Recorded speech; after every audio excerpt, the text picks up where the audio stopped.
Buenos días, como ya les había comentado, vamos a tener la oportunidad de conversar con el Vice President Senior Analyst de Moody's Investor Service, Mauro Leos, y con él vamos a platicar acerca de la situación financiera de México, la calificación crediticia del soberano. Muy buenos días, Mauro. Buenos días. Gracias por estar con nosotros y pues bueno, preguntarte cómo está la situación de calificación de México. Si nos puedes recordar otra vez en qué nivel se encuentra México, qué significa y en el entorno global, si hay algún riesgo.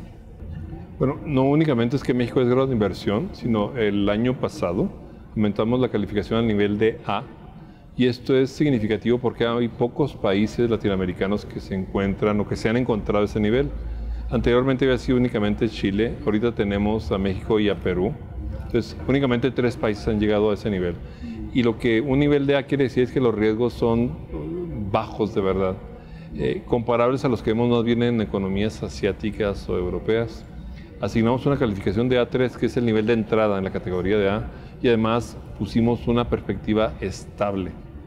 Y esto es importante porque si bien el entorno económico, sobre todo durante este año, se ha venido deteriorando, a pesar de eso seguimos manteniendo la perspectiva estable. Nuestra visión procura ser una visión más bien de mediano plazo y por lo tanto no ajustamos calificaciones solamente porque hay un ciclo más negativo como es el que hay ahorita. Tenemos a fijarnos más en el mediano plazo y además siempre hacemos comparaciones a nivel global y en buena medida algunas o muchas de las cosas que estamos viendo ahorita en México se están presentando en otros países también, no únicamente en la región, sino en otras regiones. Y por los problemas me refiero a menor crecimiento, presiones sobre las monedas, depreciación de las monedas, y la necesidad de hacer ajustes en las cuentas fiscales. Ok. Entonces, la calificación no está en riesgo por el entorno global, por lo que me está diciendo. Bueno, la forma en la cual nosotros lo planteamos es que la calificación, que es de A3, continúa manteniendo una perspectiva estable, lo cual quiere decir que si bien hay algunos elementos que se han tornado más negativos, hay otros que compensan, otras fortalezas que permiten manejar eso y por lo tanto vemos que en el balance se continúa manteniendo igual. Entonces, no es que no haya riesgo, sino que la perspectiva es estable. Pensamos que se va a mantener la calificación. Ok. Ahora, se lo pregunto porque ustedes mismos cuando nos han dado el perfil crediticio de México y los sustentos de la calificación, nos han explicado que uno de los elementos que están atando o que pueden atar la nota de México es el crecimiento, el bajo crecimiento.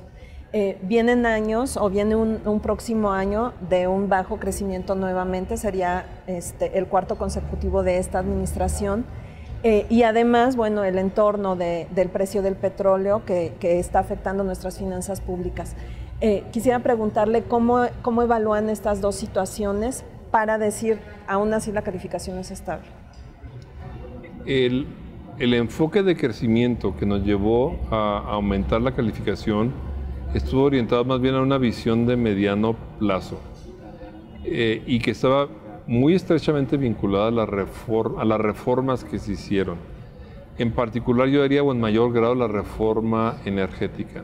Nuestra lógica era, y sigue siendo, que la reforma vino a cambiar las condiciones objetivas legales, el marco legal, y que permitió o abrió la posibilidad de que hubiera una mayor inversión privada en ciertos sectores estratégicos, telecomunicaciones, pero sobre todo energía. Nosotros pensamos que eso va a llevar a mayor inversión y a mayor crecimiento potencial en el mediano plazo, y siempre hemos estado hablando nosotros de un mayor crecimiento hacia finales del sexenio. La realidad es que ahorita en el corto plazo se han complicado la situación por el ciclo, un ciclo de crecimiento negativo, en el cual en casi todos los países lo que hemos estado viendo es que se han revisado hacia la baja los crecimientos. Y además, el impacto adicional en el caso mexicano de los bajos precios de petróleo, que nosotros vemos el impacto de eso en las complicaciones para poder llevar a cabo o completar la ronda número 1, que ahorita la cual hubo una primera fase y viene la segunda, que es una parte integral del crecimiento. En la medida en que todo esto sea una cuestión que solo lleve mente a retrasos en las inversiones, seguimos viendo la posibilidad y el potencial de que el crecimiento sea mayor después. reconocemos y de hecho hemos incorporado menores crecimientos en nuestras propias estimaciones para este año del 2016 y ahorita eso no nos va a llevar a modificar porque de nueva cuenta es una situación que estamos viendo en todos lados. Solamente en la medida en que yendo más allá del 2016 no hubiera una muestra clara de una recuperación hacia niveles de crecimiento de tendencia más elevados, eso podría llevar a que reconsideráramos. Y ahí nuestra referencia es que si usted ve los últimos 15 años en México, el crecimiento de referencia han dado más o menos alrededor del 2.5. Nuestra expectativa y lo que contemplamos en el upgrade es que el rango de crecimiento a futuro estaría o va a estar entre 3 y 4%. No va a ser eso el caso en el 2015. Pensamos que no lo sea posiblemente en el 2016, pero aún así esperamos que posteriormente o que más allá del 16 sí se dé. Por lo tanto, estamos todavía manteniendo la perspectiva estable. Mauro, también preguntarte, recientemente Moody's puso en perspectiva negativa posible baja la calificación de Pemex. Pemex, bueno, es uno de los ingresos más importantes, ingresos fiscales para el gobierno. Quisiera preguntarles si de alguna manera esto puede poner en riesgo también la calificación soberana. Primero una precisión. En lo que corresponde a la calificación de Pemex, nuestro anuncio fue que se puso en revisión para una posible baja. ¿Por qué? Esto tiene que ver más que nada con los números, los resultados, las finanzas de Pemex. Y nuestro grupo de energía lo puede explicar de mejor manera, pero en pocas palabras, el choque de precios, que se ha reducido a la mitad, los precios, aunado a un choque de cantidad o de producción, que ese sí es peculiar de Pemex. Es una cosa, los precios, todas las empresas petroleras los enfrentan. Pemex es un caso especial en el sentido de que ha tenido que lidiar, está lidiando con problemas de producción. Esas cosas ha puesto presión sobre los resultados financieros de la empresa. Y dadas las necesidades o los planes de inversión, eso quiere decir que tendría que apalancarse, que endeudarse para poder cumplir sus metas de inversión y por lo tanto el crecimiento de la producción en el mediano plazo. Y va a tener que endeudarse más porque sus flujos van a ser menores. Entonces, de una manera simplificada, esa es una de las razones principales de la revisión de Pemex. En cuanto al vínculo de Pemex con el gobierno, esto viene a través de los ingresos petroleros. Una de las cosas que hemos visto y que han sido resultado de la reforma tributaria es que se ha reducido el porcentaje de los ingresos petroleros en lo que corresponde al gobierno. Antes, por lo general, los ingresos petroleros representaban como una tercera parte, un poquito más, 35% de los ingresos del gobierno. El año pasado fueron alrededor de 25%, menos de 30%. Y hasta ahorita, en lo que va del año, andan alrededor de 16%, si bien eso posiblemente sea mayor al final de cuentas. El punto es que el gobierno ha podido depender menos de sus ingresos petroleros, eso es favorable. El punto en el cual pudiera haber un vínculo entre Pemex y el gobierno tiene que ver con que el gobierno tuviera que apoyar financieramente a Pemex. Eso quiere decir que tuviera que endeudarse para acercar esos recursos a Pemex. Si eso fuera el caso, eso podría, en un caso hipotético, presionar los indicadores de deuda del gobierno y ese es un factor que nosotros tomaríamos en cuenta. Entonces aquí lo importante por un lado es el desempeño de Pemex, por el otro la forma en la cual se vaya a dar la relación entre el gobierno y Pemex. Ok, usted nos está hablando, si se ve obligado el gobierno mexicano a endeudarse a causa de Pemex. Quisiera preguntarle si esto contempla la posibilidad de que el gobierno mexicano absorba una parte del pasivo de pensiones de Petróleos Mexicanos. La parte pensional, como es algo que ya se había mencionado, es algo que está incorporado dentro de la calificación. Además de que es algo que no requiere una erogación una inyección de liquidez, una erogación inmediata, ¿no? Y sobre todo es algo más que bien que va a tener un impacto en el mediano plazo sobre el balance del gobierno al tomar una parte de esos pasivos. El apoyo del que estamos hablando es un apoyo más inmediato, más de carácter líquido y que requiera o que pudiera llevar al gobierno a tener que endeudarse más de lo que había contemplado en base a sus cálculos propios con el propósito expreso de transferir recursos a la empresa y no está motivado esto por asumir alguno de los pasivos pensionales. Entonces, es algo más que eso.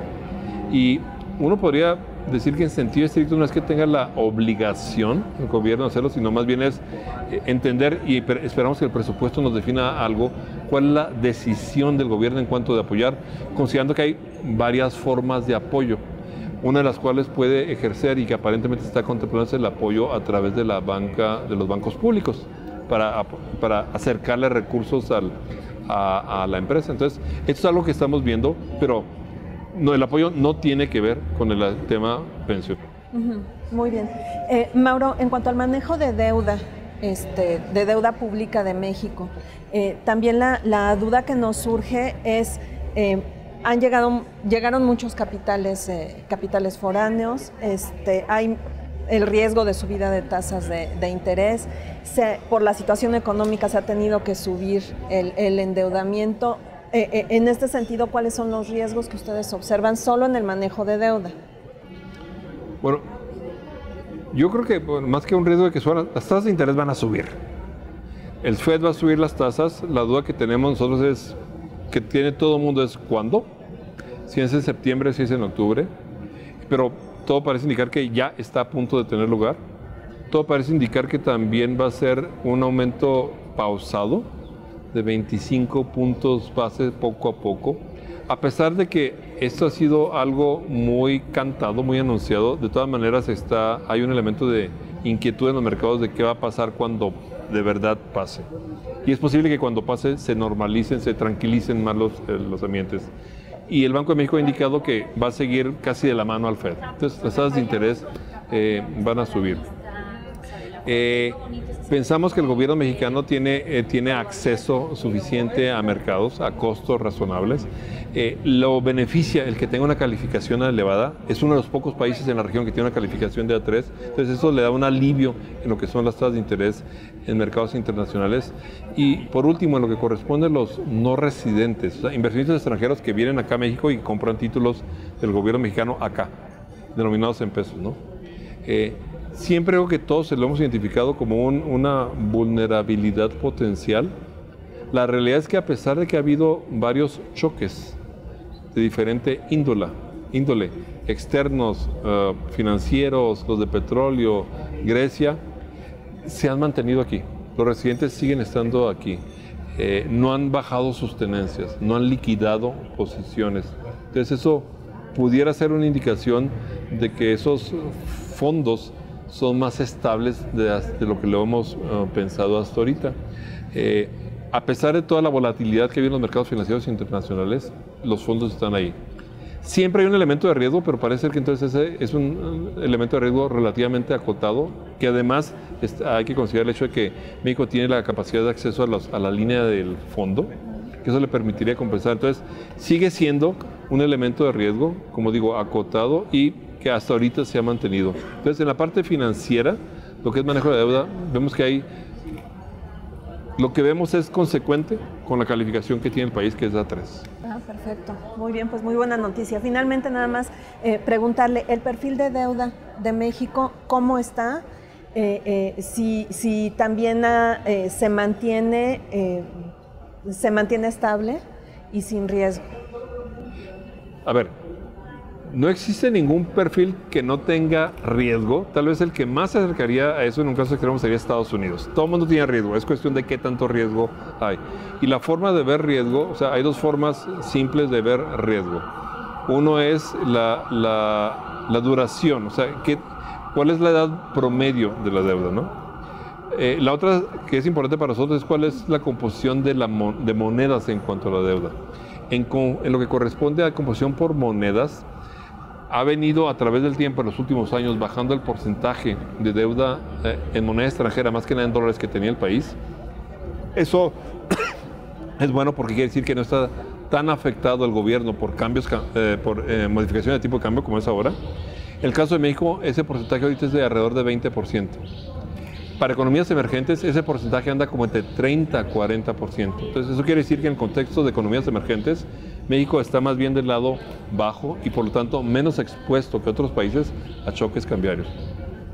En lo que corresponde a la madurez de la deuda, qué tantos años tiene, se ha mantenido elevada entre 6 y 7 años, ha venido subiendo y hasta la fecha eso, cuando mucho, si bien ha dado lugar a algo es que se haya fortalecido todavía más. Entonces, el perfil en ese sentido también es un perfil favorable. En la parte media alta, en la parte superior tenemos a países como Uruguay o como India, en los cuales la edad promedio de la deuda es de 10 años o más.